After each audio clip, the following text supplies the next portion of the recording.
कहानी के starting scene में हम एक जंक यार्ड में एक वर्कर को देखते हैं जो एक मेटल हेड को चुपके से अपनी जेब में रख लेता है। घर पहुंचकर वो उस हेड को टेबल पर रख देता है, लेकिन उसे नहीं पता था कि ये मैकेनिकल हेड पहले से एक्टिवेट हो चुकी थी। हेड की आंखों से रेड लाइट इमिट होने लगती है, जैसे किसी एक्सटर्नल सोर्स को सिग्नल भेज रही हो।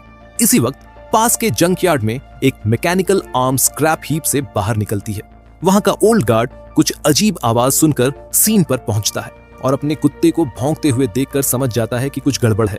लेकिन इससे पहले गार्ड कुछ कर पाता, उस वर्कर के घर में एक हेलमेट पहने मिस्टीरियस फिगर घुस जाता है। वर्कर बेसबॉल बैट से डिफेंस करने की कोशिश करता है और हेलमेट को गिरा देता है।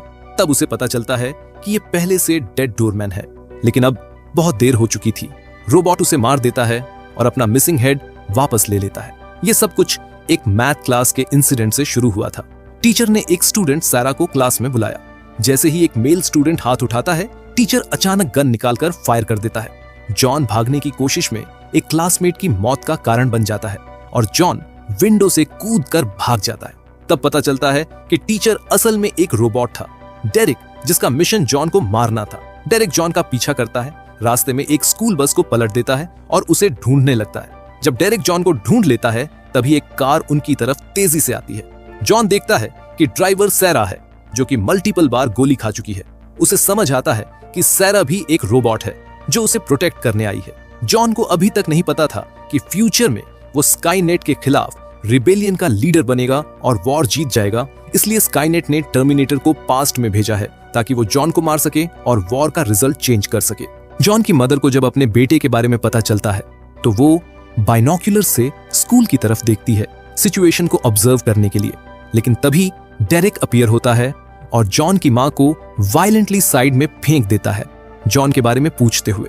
उसी वक्त जॉन की मां का फोन आता है। डेरिक जॉन की मां की आवाज कॉपी करके जॉन को ट्रैप करने की कोशिश करता है।